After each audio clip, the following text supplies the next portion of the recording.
Por isso mesmo, tendo em Cristo plena liberdade para ordenar que você cumpra o seu dever, prefiro fazer um apelo com base no amor. Filemão 1, do 8 ao 9. Eu achei bem interessante esse versículo, porque nós vemos Paulo escrevendo a carta para Filemão, e se você conhece essa carta, você sabe que o objetivo dessa carta era que Paulo queria que Filemão aceitasse seu escravo Onésimo de volta, sem puni-lo, porque Onésimo havia fugido de Filemão e ficou na mesma prisão que Paulo, e nessa prisão ele se converteu. E Paulo evangelizou ele, enfim. E agora Paulo conhecia o dono, entre aspas, porque, enfim, o dono de escravo, ninguém deveria ser dono de ninguém. Mas socialmente, Filemão era o dono de Onésimo, ele era senhor de Onésimo, senhor de escravos. E aí Paulo escreve e ele diz: bom, em Cristo, por eu ser apóstolo e ser uma liderança sobre a sua vida, por eu ser alguém que te evangelizou, que te discipulou, eu poderia simplesmente ordenar que você cumprisse o seu dever para comigo, porque eu tenho uma liderança sobre você, então eu poderia dar uma ordem para que você cumprisse. Afinal, Paulo tinha realmente uma liderança sobre a vida de Filemão.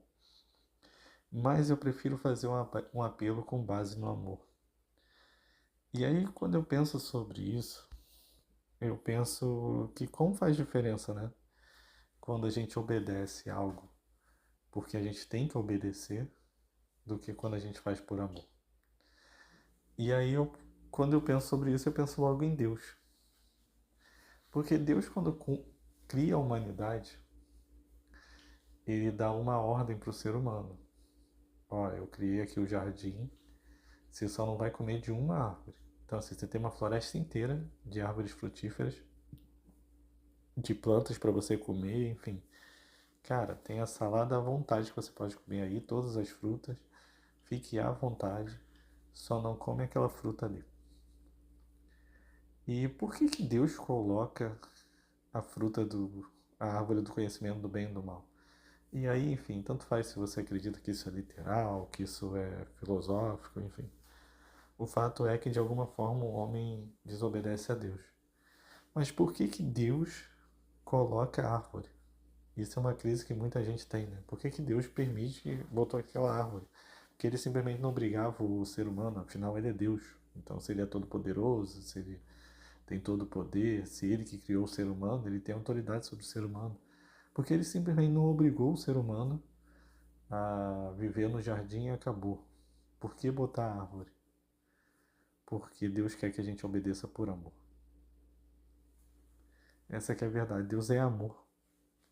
E sendo amor, ele entende que amor implica em liberdade. Hoje nós sabemos, e através da psicologia principalmente, que relacionamentos onde uma pessoa trata a outra como sua posse são relacionamentos tóxicos, não são relacionamentos saudáveis. E nós sabemos de vários problemas psicológicos que isso gera em ambos os casos. Né? A pessoa que é tóxica, ela normalmente tem um problema psicológico que precisa ser tratado, e a pessoa que sofre, que aceita essa manipulação e vive nesse relacionamento tóxico também tem. E precisa ser tratado. E tem solução, tá? Se você está passando por esse tipo de situação, tem solução. E eu não estou falando só do evangelho. A própria psicologia consegue resolver isso. Mas com Cristo fica mais fácil ainda. Então, peça ajuda a Deus, procure ajuda profissional e vença isso. Mas eu não estou aqui simplesmente para falar de relacionamentos tóxicos. Mas o principal ponto para mim é: Deus coloca ali no jardim uma árvore para nos dar a liberdade de escolha, para que a gente possa escolher entre o bem e o mal, para que a gente escolha servi-lo por amor. E por isso que a graça é uma coisa muito louca. É muito louco. Cara, praticamente todo dia que eu gravo podcast eu falo sobre isso. Porque a base do evangelho é a graça. Porque a graça é uma coisa tão, é um paradoxo tão grande, porque não tem nada que você possa fazer para que seja salvo, suas obras não bastam. Então, assim, não tem nada que você possa fazer para que seja salvo. A única coisa que você tem que fazer é crer que Jesus já fez tudo o que precisava para você ser salvo, morrendo na cruz, pelos nossos pecados. E a partir disso você pode viver como você quiser. Isso é muito louco e quando eu falo isso para as pessoas, muita gente não consegue aceitar. Às vezes eu falo com alguns amigos e as pessoas, sempre que eu falo isso, falam: não, não é bem assim. Não, é assim. É isso que Paulo fala, é isso que Jesus fala. Enfim, você vai ver o Evangelho, você vai ver as cartas paulinas, as cartas de Pedro, João. Então, você vai ver vários momentos que isso é dito. E a partir da graça, você pode viver como você quiser. Mas, cara, por que você vai viver como você quiser se você tem um Deus que é amor? Porque a partir do momento que o Espírito Santo entra na gente e passa a morar em nós, ele começa a mudar o nosso querer e nos tornar mais semelhantes a Cristo. E a partir daí, se você realmente entendeu o Evangelho, se você realmente entendeu esse amor que Deus tem por você, cara, por que você não vai servir esse Deus que é amor? Por que você não vai obedecê-lo simplesmente por amor? Gente, Deus nos convida para um casamento. A igreja de Cristo é a sua noiva. A igreja é a noiva de Cristo. E já imaginou se uma noiva tivesse que ficar por obrigação? Nós hoje, como sociedade, né, evoluímos bastante.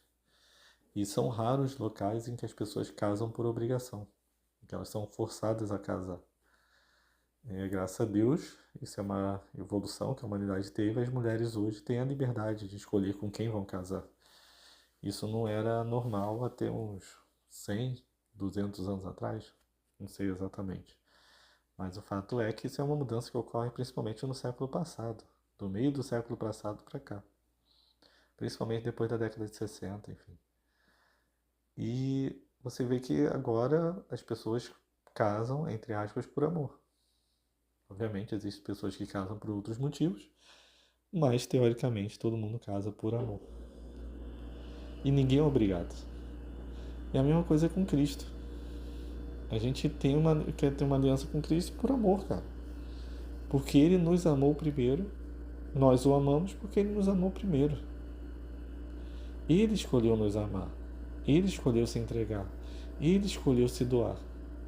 E a partir disso, nós escolhemos entregar nossa vida para Ele, em gratidão por tamanho amor que Ele tem por nós. E isso é lindo, porque você não obedece mais por medo de uma punição, você não obedece por medo de que você deixe de ser amado, você não obedece porque você acha que lá no céu tem um Deus. Infelizmente, muitas pessoas acham que o Deus da Bíblia é o Deus, é igual aos deuses pagãos lá da época de Jesus, do primeiro século, principalmente da cultura grega, em que se você não cumprisse as vontades desse Deus, esse Deus lá do céu te dava várias punições. Essa é a base de qualquer religião. A religião é de René Tivitz, define religião mais ou menos assim, que simplesmente é você tem uma entidade, um Deus, em que ele tem todo o poder, então ele pode te dar bênçãos ou maldições, e aí você cumpre determinados deveres para que esse Deus venha te abençoar, ou ele não venha te amaldiçoar. Essa é a base da maioria das religiões, que são baseadas nas obras. Então, se você é espírita, você vai fazer boas obras para que você venha evoluir espiritualmente e na próxima encarnação você tenha uma vida melhor e você, dependendo da linha do espiritismo que você segue, obviamente, mas a linha principal, principalmente Kardec, você vai renascer em um novo mundo que é muito melhor do que esse mundo que nós vivemos hoje, porque você foi uma pessoa boa. Então você faz o bem buscando uma recompensa.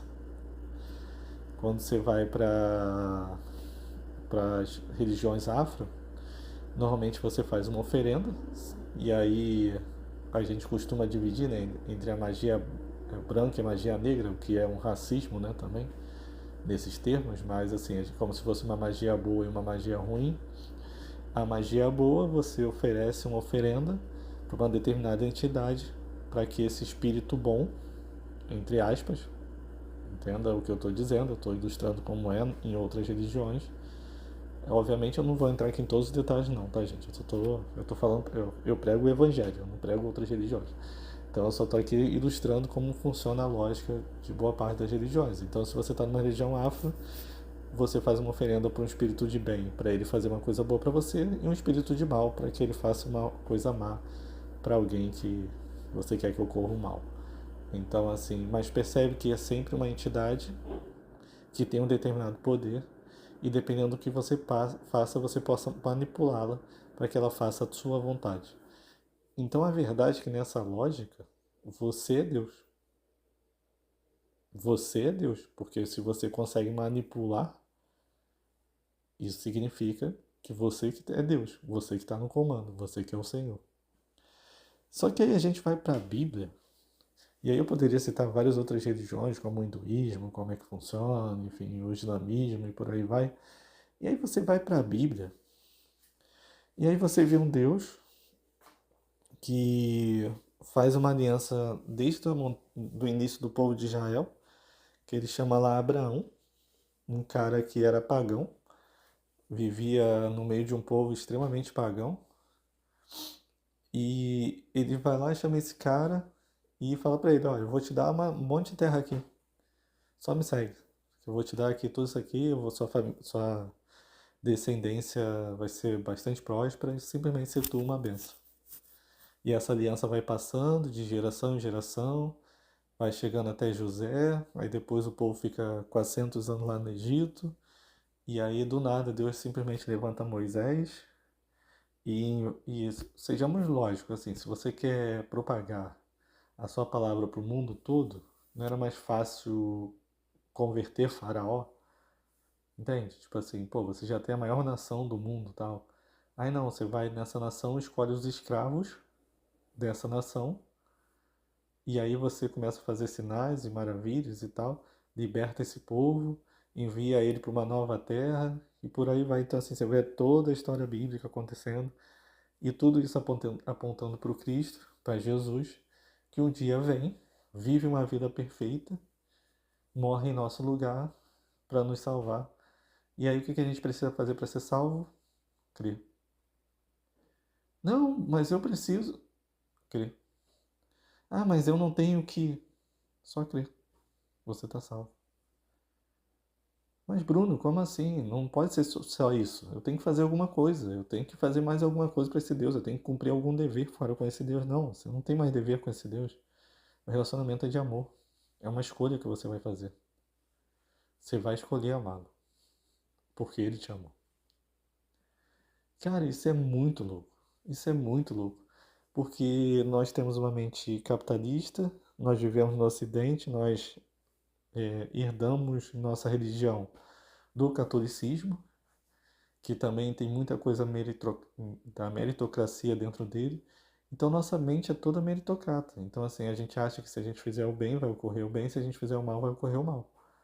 Obviamente, se você faz o bem, há uma probabilidade maior que ocorra o bem com você. Mas se você faz o mal, a probabilidade que o mal ocorra com você é muito maior. Isso é lógico. Isso aí não faz todo sentido. Posso dar um exemplo bobo. Se eu estudo para uma prova, é muito mais provável que eu vá bem na prova. Se eu não estudo, é muito mais provável que eu vá mal. Isso é óbvio. Isso é uma coisa lógica. Mas a vida nem sempre é lógica, porque a gente vive num mundo que jaz no maligno, ou seja, o pecado contaminou tudo. Então, muitas vezes a gente sofre as consequências dos nossos pecados, mas muitas vezes nós sofremos as consequências do pecado dos outros. Então, por exemplo, as pessoas que são ecologicamente corretas, elas não deixam de sofrer o aquecimento global, que outros seres humanos estão pecando e cometendo, porque não cuidar da natureza é pecado. Então, aquelas pessoas, sabe aquelas pessoas que são ecologicamente totalmente corretas? Então, Essas pessoas sofrem as consequências das outras que não cuidam do planeta. Ele está fazendo parte dele, mas os outros não estão fazendo, ele acaba colhendo a consequência. Ele não pecou nesse ponto. Provavelmente ele tem outros pecados, mas nesse ponto ele está cumprindo certinho. E aí ele sofre as consequências. Aí eu posso usar uma coisa mais dramática. Uma pessoa que dirige, faz tudo direitinho e vai lá e bate o carro com uma pessoa que bebeu. O erro está em quem? Quem bebeu. Então, assim, quem bebeu provavelmente causou o acidente. E aí eu sou a pessoa que está dirigindo, fazendo tudo direitinho, então simplesmente um pedestre sofre as consequências do pecado do outro. Por quê? Porque a gente está num mundo que jaz no maligno. Então muitas vezes nós somos atingidos pelo mal que o outro provoca.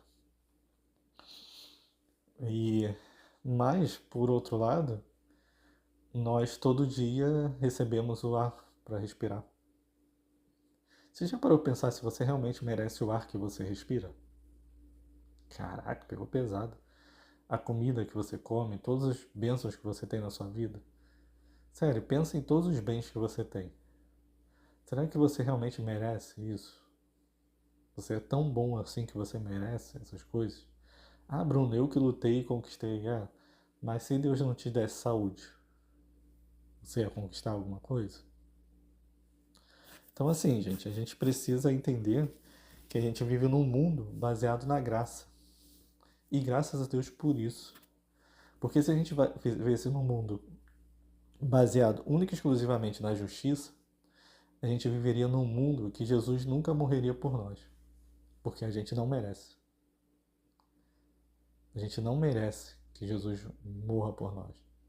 Jesus morrer na cruz é a maior injustiça que já aconteceu no universo. Mas ele escolheu isso por amor. Porque o amor, ele se baseia na graça. E isso é muito louco. Por quê? Porque quando você entende a graça, ela tem algumas implicações. Primeiro, você vai começar a obedecer a Deus por amor, não por obrigação. Ah, eu sou obrigado a obedecer a Deus? Não. Você pode escolher não obedecer. Mas por que você não vai querer entristecê-lo? Você não o ama? Ele te amou tanto, ele fez tanto por você, cara. Por que você vai querer entristecer o coração dele? É o que eu sempre falo, um homem casado, ele pode pegar qualquer mulher que ele quiser. Ele é livre. Mas será que vale a pena? E correr o risco de perder sua esposa? Por causa de um prazer momentâneo? Se ele realmente ama a esposa, ele não vai fazer isso. Então, se a gente realmente ama a Deus, a gente não vai pecar. Ou melhor, a gente pelo menos vai lutar contra o pecado. A gente vai tentar pecar o mínimo possível, buscando cada dia ser mais parecido com Cristo. Um grande erro que às vezes a gente comete, que é que às vezes a gente fica tão focado em não pecar, não pecar, eu tenho que não pecar, eu tenho que não pecar, eu tenho que não pecar, só que a gente esquece que pecado é não fazer o que é certo.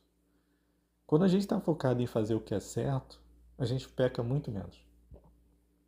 Por exemplo, se eu estou usando meu WhatsApp para evangelizar pessoas, para discipular, para aconselhar, se eu estou usando aqui meu celular para gravar um podcast, eu não vou ter tempo de acessar pornografia. Eu não vou ter tempo de ficar discutindo com as pessoas nas redes sociais. Eu não vou ter tempo de nada disso. Por quê? Porque eu estou cumprindo o que Deus quer que eu faça. Que é cuidar de pessoas, discipular, aconselhar, pregar o evangelho. Então, o meu celular se torna uma ferramenta de bem e não do pecado. Como muitas vezes se torna para diversas pessoas e já se tornou para mim também. Outro exemplo, quando eu estou ali no trabalho e eu estou focado em servir a empresa que eu estou trabalhando, servir ao meu chefe, como se estivesse servindo a Cristo, se você é autônomo, servindo ao seu cliente, como se você estivesse servindo a Cristo, porque na verdade você está servindo a Cristo, você não vai ter tempo de ficar enrolando no trabalho, de ser preguiçoso, de não fazer um bom trabalho. Por quê? Porque você está focado em servir a Cristo, então você vai fazer um bom trabalho. Se você está focado em conhecer mais a Deus, e você lê a Bíblia, você ora e tal, você não vai ter tempo de ver coisas que não agradam a Deus. Na TV, enfim, por aí vai. Então, assim, se você está focado em amar as pessoas, você não vai ter tempo de odiá-las. Então, gente, a gente precisa começar a focar em fazer as boas obras para as quais Cristo nos chamou. A gente muitas vezes perde tanto tempo, cara, com o pode, não pode, pode, não pode. Ah, será que crente pode fazer tatuagem? Ah, será que cristão pode ir no Gospel Night? Ah, será que cristão pode ouvir música do mundo? Cara, isso é coisa de criança, gente. Que não entendeu o que é santidade. Cara, você sabe o que é ser santo? Biblicamente, é ser separado. Ser santo é entender que você foi separado para Deus. Você é a noiva de Deus. Você é dele. Você foi separado para ele. Separado para quê? Para fazer as boas obras para as quais ele te chamou. Então, ser santo é ser separado. E esse separado, muitas vezes a gente acha que é separado do mundo. Não, não é separado do mundo, gente. Pelo amor de Deus. Jesus mesmo falou lá na oração sacerdotal de João 17. Eu sempre falo de João 17, né? Enfim, é uma das minhas passagens favoritas. Que ele fala lá: eu não peço que os tires do mundo, mas que os livre do mal. E o que é livrar do mal? Muitas vezes a gente acha que o objetivo do mal é nos fazer mal, mas esse não é o objetivo do mal. Eu aprendi com o pastor Neil Barreto que o objetivo do mal não é apenas nos fazer mal. O objetivo do mal é nos tornar a imagem e semelhança dele. Ou seja, quando alguém te faz mal, o objetivo do mal não é simplesmente que você sofra o mal, mas é que você retribua esse mal se tornando mal. Então, se você sofre o mal e não faz nada, como Jesus fez na cruz, por exemplo, você não peca. Mas a partir do momento que você retribui o mal com o mal, você vai lá e se vinga, você vai lá e tem uma atitude ruim para com aquela pessoa que te fez mal, você acabou de pecar. Então você se tornou mal. Esse é o objetivo do mal. Então a gente precisa focar em fazer as coisas boas. É por isso que a forma de vencer o mal é fazendo bem. A forma de vencer o mal que há dentro de você é, com a ajuda do Espírito Santo, fazer o bem. Mas não fazer o bem naquela neurose de que se eu fizer o mal, Deus vai me punir. Não, não é isso, cara. Esse não é o ponto. Deus quer te tornar semelhante a Jesus. Então, toda vez que você não faz algo que Jesus faria, você está perdendo tempo na vida. E Deus não quer que você perca tempo. Esse é o ponto. É que nem um pai amoroso que fala para o filho: filho, não bota o dedo na tomada, que você vai tomar choque. Filho, não bota o dedo na tomada, que você vai tomar choque. E aí, o que o filho faz? Bota o dedo na tomada. O que acontece? Toma choque. Deus puniu o pai puniu a criança dando choque nela? Não. Mas ele alertou: filho, olha só, eu sou onisciente, eu sou onipresente, eu sei mais do que você e eu tô falando que se você fizer isso, vai acontecer isso, então não faça. E aí você vai lá e faz, acontece. E aí muitas vezes quando acontece a gente culpa Deus, né? A gente vai lá, bota o dedo na tomada, toma o choque e o culpado pelo choque é Deus. Deus é mal, Deus não me ama, por que Deus permitiu que eu sofresse? Cara, ele te falou, não faz. Tu foi lá e fez. Entendeu? Então, assim, a gente precisa, como eu sempre falo, amadurecer. A gente precisa agir como adultos, entendendo o amor de Deus por nós e obedecendo, simplesmente entendendo que Ele é amor, que Ele sabe mais que a gente. Como eu sempre falo, não obedecer a Deus é muita burrice, gente. Porque se Deus é amor, onisciente, onipresente, e Ele está lá no futuro, e Ele sabe como as coisas terminam, cara, por que você não vai obedecer? Ele sabe o que é melhor. Para de desperdiçar sua vida sendo desobediente e não sendo o que Deus te criou para ser. Para de viver em função dos seus prazeres, cara. Deus tem prazeres muito maiores para você. Então, assim, John Piper costuma dizer, né, que nosso problema não é a falta da busca do prazer. O nosso problema é que a gente se limita muito ao prazer que a gente tem aqui nessa terra. Porque, cara, Deus tem prazeres para nós muito maiores do que os prazeres que nós temos nessa terra. Sério, você já viu uma vida sendo transformada porque Deus te usou para abençoar essa vida? Cara, hoje eu tinha uma experiência maravilhosa. Eu tava no Instagram, sei nem porque eu tô compartilhando isso, mas enfim. Eu não gosto de compartilhar as coisas que eu faço, mas veio isso aqui à mente. Então, talvez alguém precise ouvir isso. Cara, eu hoje estava no Instagram, vi uma pessoa lá passando uma determinada necessidade, levantando recursos, e Deus na hora falou, vai lá e abençoa a pessoa. E abençoa com tanto. Porque é tanto que a pessoa precisa para tal coisa. Cara, eu fui, a pessoa até postou e no post seguinte, assim, eu tinha visto só uma foto. Quando eu passei a foto seguinte, estava escrito lá, ó, tal coisa é tal valor. E eu fui lá, abençoei essa pessoa. E, cara, depois a pessoa me mandou uma mensagem agradecendo, tal, uma mensagem muito bonita. E ela falou, cara, ontem eu tava orando, eu tava quase desistindo. E eu falei, Deus, se é assim mesmo, que o Senhor me mostre e tal, isso aqui.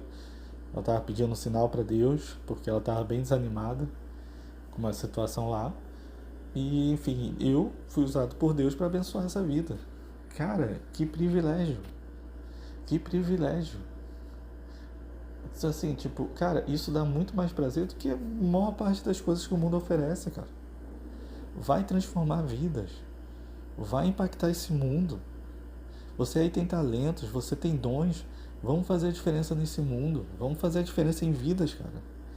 Para de se limitar aos prazeres momentâneos que a gente tem nesse mundo. Para de viver para si. Tem um curso na Coursera, eu não lembro o nome exato do curso, mas é mais ou menos assim, é O Segredo da Felicidade, que é de Yale, esse curso. Cara, é um curso que todo mundo deveria fazer, porque é um curso muito interessante, porque ele mostra que, cientificamente, ele mostra que dinheiro não traz felicidade, casamento não traz felicidade. Uma das coisas que mais traz felicidade é gratidão e você ajudar o outro, viver por uma causa maior que você mesmo. Cara, quando você faz esse curso e você olha o Evangelho, você fala: Meu Deus, esses caras demoraram 2000 anos para descobrir o que a Bíblia fala desde sempre. Então, assim, cara, a gente precisa entender que cara, você só vai feliz. Cara, eu sempre falo isso todo dia aqui nesses áudios, nesse podcast, porque esse é o centro do meu chamado. O meu chamado é ajudar as pessoas a serem quem Deus as criou para ser. Você só vai ser feliz quando você for quem Deus te criou para ser. Eu já falei sobre o apóstolo Paulo. O apóstolo Paulo tinha um chamado que era: Deus o criou para ser o quê? Alguém que ia aprender quanto valia a pena sofrer por Cristo, pelo nome de Cristo. O chamado do apóstolo Paulo era: eu chamei, Deus fala para Ananias, né? Eu chamei Paulo para que ele aprenda o quanto que vale a pena sofrer pelo meu nome. Esse é o chamado de Paulo. Paulo é chamado para sofrer pelo nome de Jesus. Agora vai ler as cartas de Paulo. Me disse se aquele cara não era plenamente feliz, apesar de todas as dificuldades que ele tinha. Como é que um cara que é chamado para sofrer é feliz? Porque ele está sendo quem Deus o criou para ser. Porque o fruto do Espírito, um dos frutos do Espírito é a alegria, é a paz. Então, assim, esse cara teve experiências inacreditáveis. E quando a gente olha a vida do apóstolo Paulo, foi uma vida muito difícil. Olha para Jesus, cara. Olha a vida de Jesus, humanamente falando, foi uma vida muito complicada. E Jesus era plenamente feliz. Como pode? Porque ele era tudo que Deus o criou para ser. Paulo foi tudo que Deus o criou para ser. Então a questão é, talvez a sua infelicidade seja simplesmente porque você não está sendo quem Deus te criou para ser. Vai perguntar para Deus quais são os teus talentos, quais são os seus dons, como Ele quer te usar. Tem alguém nesse mundo que precisa de você, cara. Tem alguém nesse mundo que Deus quer te usar. Eu que estou falando aqui com você não sou melhor que você, não. Deus me deu esse talento aqui de pregar, enfim. Eu espero que esteja abençoando a sua vida. Mas Deus te deu outros talentos, que eu não sei quais são, não sei nem quem você é que está me ouvindo. Mas você tem talentos aí dentro que Deus quer usar para abençoar vidas. Para de ficar se comparando com o outro. Busque em Deus quem você é. Descubra em Deus quem você realmente é. E vai ser isso, cara. E você vai fazer muita diferença nesse mundo. Porque é isso que nós fomos chamados para fazer. Gente, Deus poderia fazer tudo sozinho. Tem uma ilustração maravilhosa que eu vi no Jesuscope. E quem me conhece já ouviu essa ilustração milhões de vezes. Porque as coisas que me marcam eu falo repetidamente para as pessoas. E existia um pastor que queria lavar o carro. Ele tinha uma missão, lavar o carro. Só que ele tem dois filhos. E ele teve a brilhante ideia de chamar os 2 filhos para lavar o carro com ele. Obviamente, no final do dia, eles mais brincaram do que lavaram o carro e o carro continuou sujo, praticamente sujo quando eles terminaram. Ou seja, a missão nem foi cumprida direito. O carro ficou mais limpinho do que estava antes, mas poderia ficar melhor. E aí, por que se sozinho o pastor conseguiria lavar esse carro muito melhor? Porque ele chamou os filhos. Porque ele queria passar tempo com os filhos. Porque enquanto ele estava lá lavando o carro, jogando água no filho, jogando mais sabão no filho do que no carro, um no outro lá, brincando, zoando, eles estavam tendo um momento de alegria juntos. Eles estavam tendo um momento de comunhão. Estavam criando memórias que eles vão lembrar para sempre. Que são muito mais importantes que um carro lavado, né? E aí, muitas vezes, a gente acha que Deus está preocupado com o resultado. Deus é esse pai que, se ele fizesse o que ele te chamou para fazer sozinho, ele faria muito melhor. Ele faria muito melhor, mas muito melhor. Não tenho dúvida disso. Tudo que eu faço, Deus faria 1000 vezes melhor do que eu. Sério, você acha que tem algo que você faria melhor do que Deus? Então, enfim, abrindo um parênteses, né? Toda vez que a gente desobedece, a gente acha que a gente sabe o que é melhor do que para Deus, né? Então, quando a gente desobedece, a gente acha que sabe fazer algo melhor do que Deus. Então, fecha parênteses agora, continuando. Então, cara, não tem nada que a gente faça que seja melhor do que Deus faria sozinho. Mas Deus chama a gente para lavar o carro com Ele. Por quê? Porque Ele quer ter experiência com a gente. Ele quer que a gente tenha experiência com Ele. Ele quer que a gente passe tempo com Ele. O carro limpo, Ele garante. Não se preocupa, Ele garante o carro limpo. O resultado é com Ele. E essa não é a maior preocupação dele. A maior preocupação dele é criar a intimidade da gente com Ele. É por isso que Ele chama a gente para lavar o carro. Então, qual é o carro que Deus quer que você lave hoje? Quem é que Deus quer que você abençoe? Sério, cara, Deus poderia... Várias pessoas que eu abençoei na minha vida, algumas dessas pessoas viraram grandes amizades. E às vezes eu penso, cara, tipo, Deus poderia simplesmente chegar lá e fazer sozinho, abençoar aquela pessoa de uma forma milagrosa, tal, não sei o quê. E aí ele vai lá e escolhe me usar para abençoar aquela vida. E por causa disso, além de poder abençoar a vida, eu ganho uma amizade ainda. Olha que lindo que Deus faz. Então, assim, obviamente nem todo mundo que eu abençoei foi alguém que foi grato e tal. Já teve pessoas que eu abençoei e se tornaram Judas. Mas faz parte da vida. Eu também já feri pessoas que me abençoaram, enfim. Eu acho que a grande maioria eu me reconciliei depois, mas se tem alguém que eu não pedi perdão, peço agora. Enfim, mas de cabeça eu não lembro de ninguém que eu tô precisando me reconciliar e pedir perdão. Mas enfim. Mas o fato é que muitas vezes Deus nos usa, ou então usa alguém para nos abençoar, e a partir daí surge um relacionamento maravilhoso, uma grande amizade. Então muitas vezes a gente tem a oportunidade de abençoar vidas, cara, e a gente não faz. Muitas vezes a gente está se perguntando, será que eu como crente posso fazer isso ou não posso fazer aquilo? Cara, isso vai abençoar vidas? Vai lá e faz. A não ser que a Bíblia diga explicitamente que não pode. Tipo assim, você não vai roubar um banco para abençoar alguém. Isso não faz sentido. Roubar é errado. Então eu peguei um exemplo extremo para ficar bem claro. Entendeu? Vamos pegar aí um exemplo carioca, né? O complexo de Israel. Tipo assim, não, eu tô invadindo outros morros, tô vendendo droga, mas tô ajudando a comunidade. Tá errado. Não tem base bíblica nenhuma para isso. Enfim, aí obviamente isso aí não tem nem que pensar. Mas, cara, outras coisas que você pode abençoar no dia a dia. Tipo, por exemplo, você tá no trabalho e você vê alguém triste. Cara, vai lá e fala com aquela pessoa. Nem que seja dar um bom dia. Às vezes um abraço que você vai dar vai fazer toda a diferença na vida daquela pessoa. Pergunta pra pessoa, você tá bem? Quer conversar? Vai ter gente que vai falar, não, não quero. Mas só de você ter ido, isso já fez a diferença.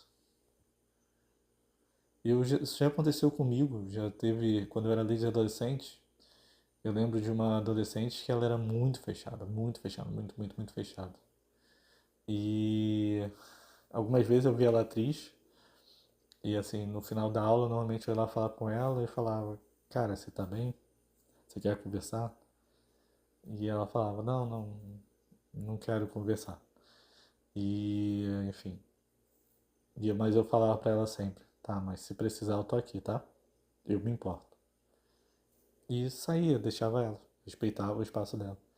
E eu fiz isso algumas vezes. Até que certa vez ela se abriu e me contou, enfim, algumas situações complicadíssimas que ela passava na vida dela. E depois Deus pôde me usar e alguns outros irmãos para ajudarmos ela a resolver essa situação. Mas eu sei que simplesmente chegar lá e falar para ela, cara, eu tô aqui, eu me importo. Se você precisar, eu tô aqui. Isso fez toda a diferença. Eu já acompanhei pessoas com depressão e até hoje eu acompanho algumas pessoas. E um erro muito comum das pessoas é quando a pessoa com depressão começa a desabafar e você fica querendo dar soluções para a pessoa. A pessoa não quer solução, muitas vezes ela só quer desabafar. E muitas vezes a gente fica julgando tal. Tem gente que, meu Deus, fala que é mimimi, enfim, que é frescura e tal. Tem muita gente que não sabe lidar com isso. Mas uma coisa que eu percebia é que o que mais ajuda essas pessoas é simplesmente virar para elas e falar, tá, cara, eu tô contigo, você não tá sozinho. Se precisar, eu tô aqui, nem que seja só para ouvir o seu áudio no WhatsApp que você mandar. Eu tô aqui. E, cara, isso faz uma diferença. Não são poucos os relatos de pessoas que simplesmente me mandaram um áudio e eu só pude ver depois, porque muitas vezes eu tava trabalhando, tal, não sei o quê. E é engraçado, porque às vezes a pessoa manda o áudio, o primeiro áudio assim, tu vê que a pessoa tá destruída, tá muito mal. Aí ela manda um segundo áudio, ela já tá um pouquinho melhor. No terceiro áudio ela já tá começando a melhorar. E aí no quarto áudio ela já tá me agradecendo, sendo que eu nem ouvi ainda. Então, assim, tipo, mas só de ela saber que ela pode me mandar o áudio e eu vou ouvir, alguém vai ouvir ela, cara, isso já faz diferença na vida da pessoa. Seu WhatsApp tá disponível para ver as pessoas ou você não tem paciência de ouvir áudios grandes? Você tem paciência? Qual a última vez que você parou para ouvir alguém?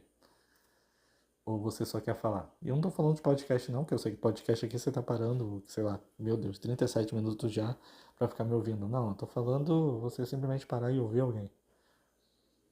Ouvir, prestar atenção no que a pessoa tá dizendo, e quando a pessoa tá falando, você não tá pensando na resposta, você tá simplesmente ouvindo o que ela tá dizendo. Gente, a gente subestima o poder de um abraço. Igual a última vez que você chorou com alguém, do lado de alguém, porque alguém precisava. Percebe que as coisas que eu tô falando são coisas simples, você não precisa nem de dinheiro para fazer isso. Ah, qual a última vez que você abençoou financeiramente alguém? Deixou de comprar algo para você? Por favor, não deixe de pagar uma conta, nada disso. Não vai passar, não empresta dinheiro, pelo amor de Deus, aprende isso. Não empresta dinheiro, mas se você tem uma certa condição, você tem uma certa reserva, você pode ajudar alguém, igual a última vez que você ajudou financeiramente alguém. Então assim, gente, são coisas simples que a gente pode fazer no dia a dia. É o famoso bom dia pro porteiro. Então assim, cara, qual é a pequena coisa que você pode fazer hoje que vai mudar a vida de alguém? A gente não precisa fazer grandes coisas não, gente. A gente muitas vezes espera que as obras de Deus sempre vão ser coisas maravilhosas, grandiosas e tal.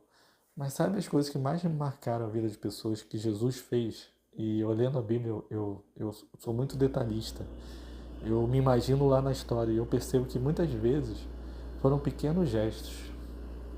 É quando o leproso se aproxima de Jesus e o leproso não podia ser tocado, ele era uma pessoa doente, tinha uma doença de pele, então ninguém tocava nele. E aí Jesus toca no leproso. É aquela mulher de fluxo de sangue que ficou 12 anos sendo rejeitada, porque uma mulher que tivesse fluxo de sangue ela era considerada impura, então ninguém podia se relacionar com ela ou ficar próximo dela, que se tornaria impuro, e aí ela ficava isolada das pessoas, e Jesus chama ela de filha. é aquela mulher adúltera que está ali, com todo mundo querendo tacar pedra nela. E eu acho lindo, porque na palavra diz que Jesus se abaixa e senta do lado dela e começa a escrever no chão. E aí Jesus se abaixa e fica no nível dela. Se alguém tacasse uma pedrada, ia acertar nele também. Ele se coloca no nível dela e fala, e vai lá e protege ela, né? Ele fala a famosa frase: quem não tiver pecado, tire a primeira pedra, e todo mundo vai embora. E ele que poderia tacar pedra, ele simplesmente vira para ela: cara, só vai e não peques mais. Cadê os teus acusadores? Onde que eles estão? Eu não te condeno. Naquele momento que aquela melhor precisava era simplesmente alguém que não a condenasse, porque estava todo mundo contra ela. E aí Jesus simplesmente parou do lado dela e falou: cara, eu não te condeno. Só vai e não faz isso de novo não, cara. Você está estragando sua vida. Você está desperdiçando sua vida. Eu tenho coisas muito melhores para você. Vai lá e não peques mais. Então, gente, a gente precisa ser essa pessoa. A gente precisa ser essa pessoa que vai fazer os gestos de amor. Um dos versículos que, cara, uma pregação que eu fiz quando eu fiz 18 anos. Eu tenho 41, então faz a conta aí de quantos anos faz isso. E foi uma pregação que mudou a minha vida. Que está lá em Mateus, se não me engano é 24, né, que diz que no fim dos tempos, por se aumentar a iniquidade, o amor de muitos esfriaria. Por se aumentar a iniquidade, o amor de muitos se esfriaria. E não é isso que está acontecendo conosco na sociedade? Nós nos tornamos pessoas viciadas em ver desgraças na TV, na internet, e nós nos alimentamos de iniquidade o tempo todo. Para quem gosta de política, né, fica se alimentando de iniquidade o tempo todo, então o outro lado se torna o seu inimigo, então aquilo vai alimentando seu ódio, e aí você não percebe, mas você está começando a odiar as pessoas, seja de que lado que você siga. Se você adora ver jornal e ver a violência que acontece no nosso país, aquilo vai gerando ódio e tal, e você começa a achar que todo bandido tem que morrer, que tem que sair atirando mesmo quando entra no morro, e por aí vai, e seu coração vai ficando doente. E nós nos tornamos viciados em coisas ruins, nós nos tornamos viciados no ódio. E por aumentar a iniquidade, para a gente ver os erros, eu preguei ontem sobre desânimo, como às vezes desanima você ver os escândalos nas igrejas que acontecem frequentemente. E aí muitas vezes por causa disso as pessoas não conseguem mais conviver na igreja, porque se tornam tão desacreditadas das instituições religiosas que simplesmente não conseguem mais frequentar. Foram tão machucadas, viram coisas tão ruins que tem muita dificuldade de liberar o perdão, e por aumentar a iniquidade o amor vai esfriando. Gente, nós precisamos ser bolhas de amor nesse mundo. Nós precisamos ser aquelas pessoas que quando as pessoas precisam ser amadas, elas sabem que pode procurar a gente. Quem que quando pensa que em quem o ama, lembra de você? Sabe, tem pessoas que acham que ninguém os ama, mas quando essa pessoa para e pensa, bom, quem me ama nesse mundo? Quem lembra de você? Quem lembra de você? Quando as pessoas pensam, bom, qual foi o último gesto de amor que eu recebi? Ou então, qual foi o gesto de amor que eu recebi esse ano? Quem lembra de você? Qual a última vez que você fez um gesto de amor por alguém? Perceba, nós muitas vezes ficamos reclamando que as pessoas não são como a gente acha que elas deveriam ser. Nós reclamamos que o mundo não é tão bom quanto a gente gostaria que ele fosse. Mas o que você tem feito para tornar o mundo das outras pessoas melhor? Ou você só quer que o seu mundo se torne melhor? Você acha que você é o centro do mundo e que tudo gira em torno de você? Que diferença você faz no mundo?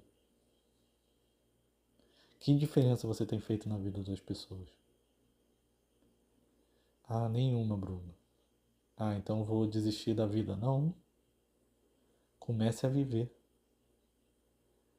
Minha palavra não é para você desistir, pelo contrário, minha palavra é para que você entenda que Deus te criou com um propósito, que Deus te criou porque pessoas precisam de você. Existem pessoas que vão ser alcançadas porque você é do jeito que você é.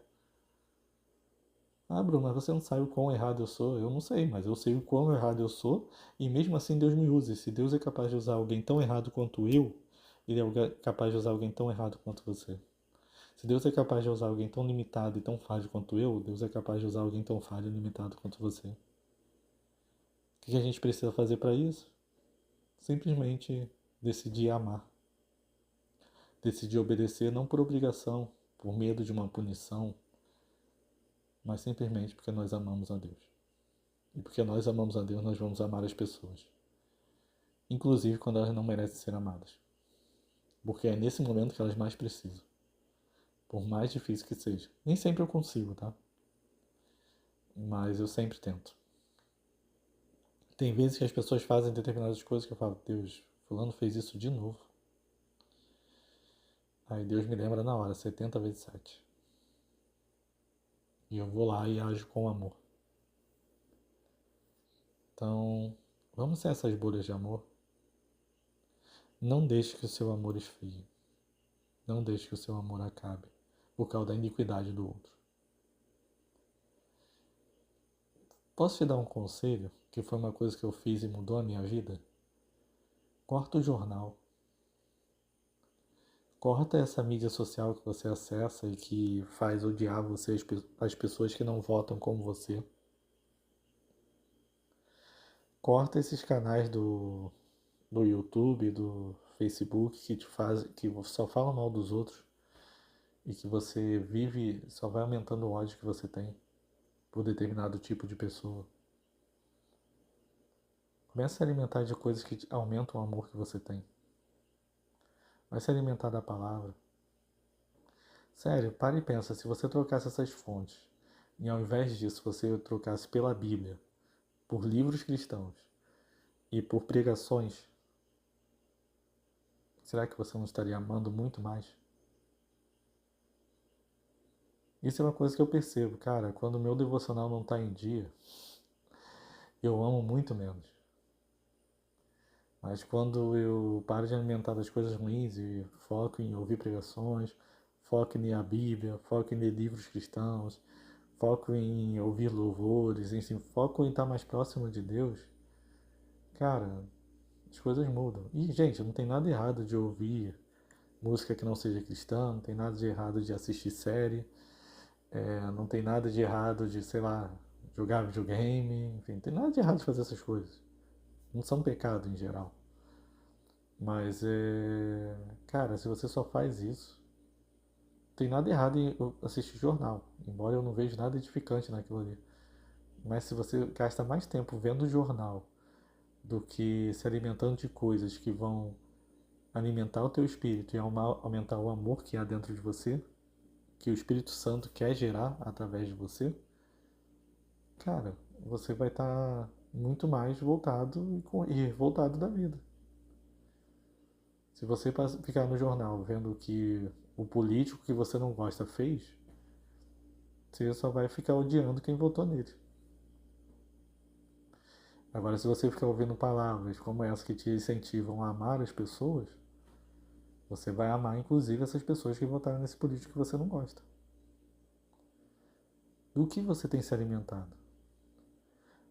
Posso dar um conselho? Entra no seu Instagram e vê quais são os temas dos feeds que aparecem para você.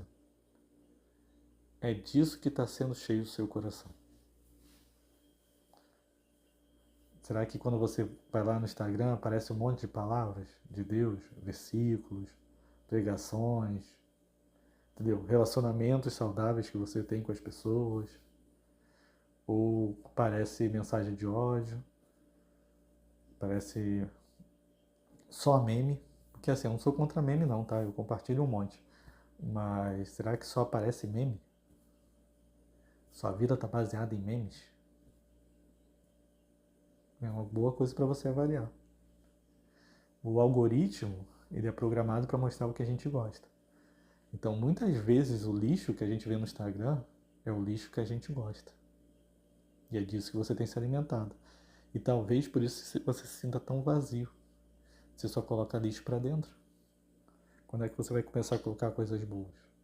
Quando é que você vai começar a colocar coisas que vão aumentar o amor e vão te ajudar a ser mais semelhantes a Cristo? Então, vai pro quarto agora. Faz esse teste. Vai pro quarto, abre o Instagram rapidinho. Bota um cronômetro para você também não ficar lá o tempo todo nisso, né? Porque o Instagram vicia. Então vai lá, bota um cronômetro para rodar apenas 1 minutinho. E vê ou melhor, faz melhor que é mais fácil de controlar assim. Vê as 5 primeiras postagens que vão aparecer lá no Instagram. E cara, se tem algo que não está te alimentando, pede perdão a Deus por você estar se alimentando de lixo. E pede para Deus estratégias para que você comece a alimentar de coisas boas. Vai pro quarto agora, tenha seu momento com Deus, bota um louvorzinho e faça essa autorreflexão. Porque como eu sempre falo, ouvir podcast é muito bom, ouvir pregação é maravilhoso, mas ouvir Deus falando diretamente com você é muito melhor. Então vai ter esse momento com o Pai, que eu tenho certeza que ele tem coisas muito melhores para você, falar para você do que eu falei. Ele sabe exatamente quem você é, ele sabe exatamente o que você precisa ouvir. E se você for para o quarto e abrir sua Bíblia e orar e buscá-lo, pode ter certeza que ele vai falar algo novo contigo. Então, que Deus continue te abençoando. Fica na paz.